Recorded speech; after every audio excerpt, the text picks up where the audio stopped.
Depending on the cruise line, time of year, ship, and itinerary, the cost of a cruise vacation can vary greatly. So here are 20 tips to cruise cheap for less than $100 per day that you should know about. First, book a cruise during the off or shoulder season. Sailing during a time when there's less demand for cruises means you can often score better deals than if you sail at the height of a busy season like July or the end of December. Off-season prices can typically be found during these dates: January, February, May, September, October, and the first 2 weeks of November and the first 2 weeks of December. Unfortunately, the off-season usually doesn't coincide with school holidays. If you have the ability to be flexible, though, you'll get much more bang for your buck taking a cruise during these times.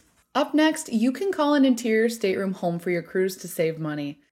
Balcony cabins are tempting, because who doesn't want to wake up to their own private veranda so that they can watch the ocean pass by? While interior rooms aren't anything fancy by any means, they come equipped with all of the same basic amenities as other ocean view staterooms and balcony cabins. You can save anywhere from hundreds to thousands of dollars by booking an interior cabin. Sometimes you can even book a guarantee rate for cheaper than this, which is when you are automatically assigned your cabin by the cruise line closer to departure. Of course, this could mean being in what you might deem an undesirable location, so it's vital that you're flexible with your cabin assignment if you choose a guaranteed stateroom.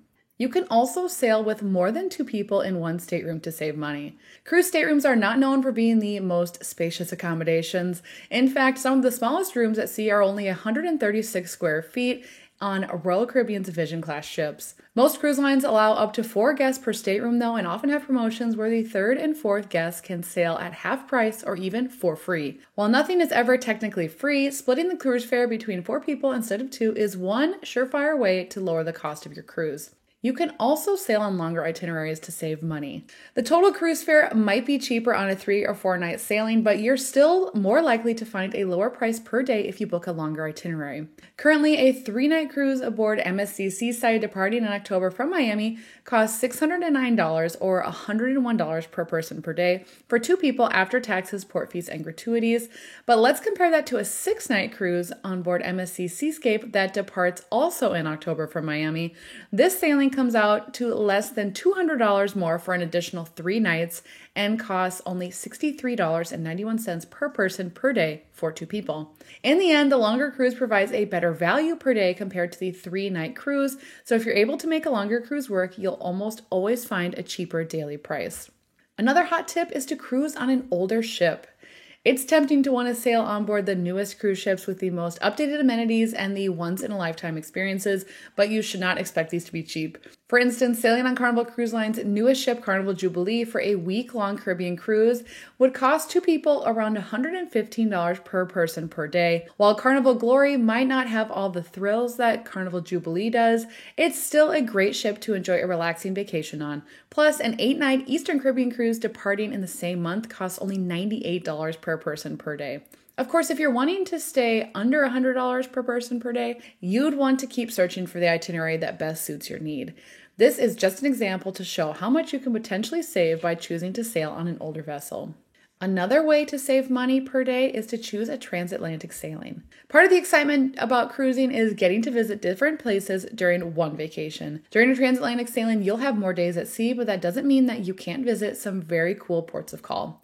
For example, if you look at Norwegian Epic on its 15-night transatlantic cruise this fall, you can find the price for 2 people, including taxes, port fees, and gratuities, is only $88 per person per day. Including the embarkation and disembarkation ports, you would have visited 9 different places during this sailing. Of course, return airfare needs to be taken into consideration, but this leads into our next tip, and that's to utilize credit card points and airline miles for flights, or better yet, cruise closer to home. Let's be honest, airfare prices have become ridiculous. A flight that used to be $130 round trip is easily double now, if not triple. One way to lower the overall daily cost of your cruise is to use credit card points and airline miles to assist with transportation. One tip when booking via credit card rewards is to transfer them directly to an airline, as you will usually maximize the value by redeeming fewer points. For those who live within driving distance to a port, and yes, there are ports outside of Florida, choosing a sailing that departs closer to home could save you both time and money. Another tip is to park off-site for your cruise. If you're driving to your cruise port, look into parking options available outside of the terminal itself. It might not be as convenient as utilizing the parking garage directly across from the terminal, but you can save some money by parking a mile or two away. Plus, many lots offer free transportation to the port. As an example, Port Canaveral currently charges around $22.50 per day, including the day of arrival and departure. For a 4-night cruise, then, you would be spending nearly $100 in parking alone. However, third-party vendor Port Canaveral parking offers lower daily rates that can save you anywhere from $7 to $10 per day. Another way to save money is to not book shore excursions. If you're looking to cruise for cheap, you'll want to just hang out in the port area rather than purchasing a shore excursion. Oftentimes, cruise lines will charge upwards of $50 just for transportation to and from the beach. If you're looking for something more adventurous like an ATV tour, they can be even more expensive. Stick to hanging out in the cruise terminal area instead. You can usually find shopping, restaurants, and bars without going too far. If, however, you're really set on doing something at least one of the days you're in port, you should look at offerings available via third-party vendors, as they will usually offer a more fair price than the cruise lines. You can also book with a travel agent to save money. If you find a cruise that you're interested in, it doesn't hurt to reach out to a travel agent for a quote, but if you've never used one before, you'll want to ask around and see if any of your friends or family members have any recommendations. Sometimes they'll have a better rate than if you book directly with the cruise line, and they might even be able to offer you onboard credit, which is essentially free money for you to use on board. Travel agents have expertise in these areas to help you decide what cruise line or cruise ship is right for you, and in this way, a travel agent can save you the hassle of researching all of this by yourself. In addition, you'll also want to stick to the complimentary dining options. When trying to cruise for under $100 per day, it's best to skip the specialty dining that can cost a minimum of $20 per person, and that's just for lunch. But you certainly won't go hungry even if you opt to only stick to the dining included in your cruise fare. Even the smallest cruise ships will have a buffet open most hours of the day, a main dining room, and at least one other complimentary venue. Of course, newer ships will have even more than that, and some even have up to 10 or 12 included options. Another way to save money is to use Wi-Fi in ports.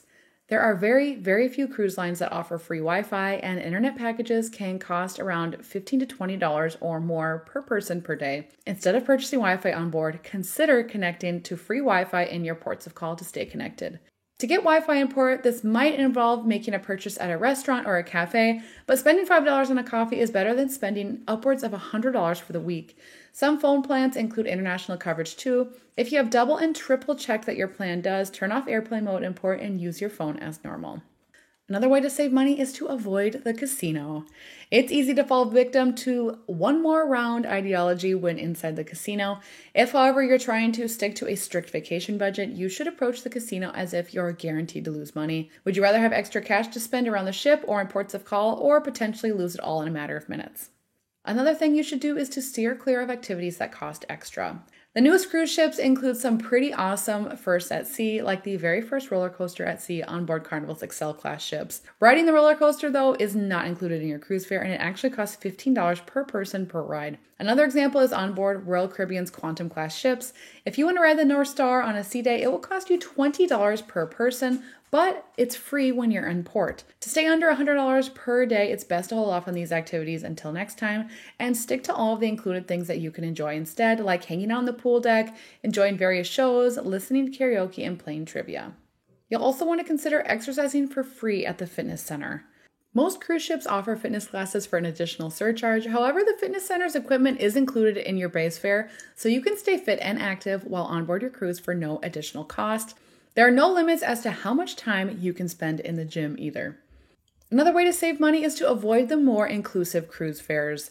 It's your vacation, so it makes sense that you'd want to get as much included as possible. Some cruise lines like Norwegian and Celebrity have started advertising more inclusive fares, including things like specialty dining, Wi-Fi, and alcohol packages.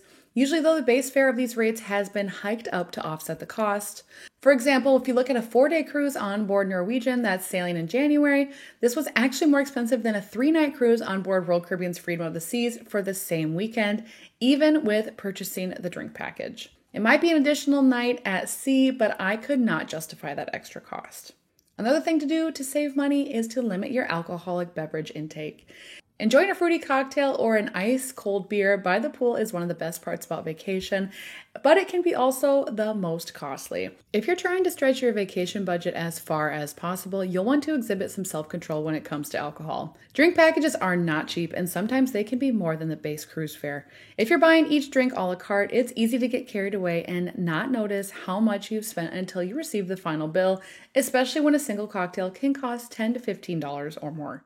One way to save money when it comes to drinking is to look into your cruise line's policy regarding bringing a limited amount of alcohol on board. Royal Caribbean, for example, allows guests to bring 2 750 milliliter bottles of wine or champagne per stateroom on embarkation day. In addition, you'll want to avoid professional photographers during your cruise. There's no denying that photographs are a great and cost-effective way to remember your vacation, but photos captured by the cruise line are not cheap. One alone can cost you nearly $20, if not $30. Rather than paying for photos, let someone borrow your phone and take one for you for free.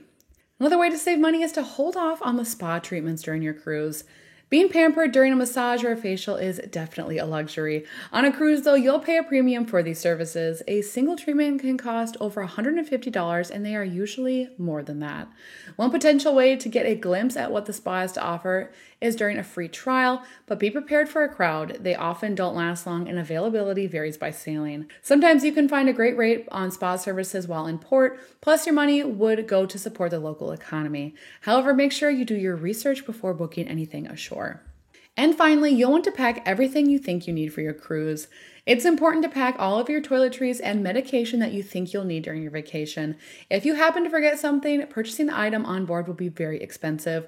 I once ran out of sunscreen on my cruise and I had to pay over $17 for one bottle. In addition, medication on board is very expensive too, so we always recommend that you bring a small amount of over-the-counter medication to use in case you need it to save money.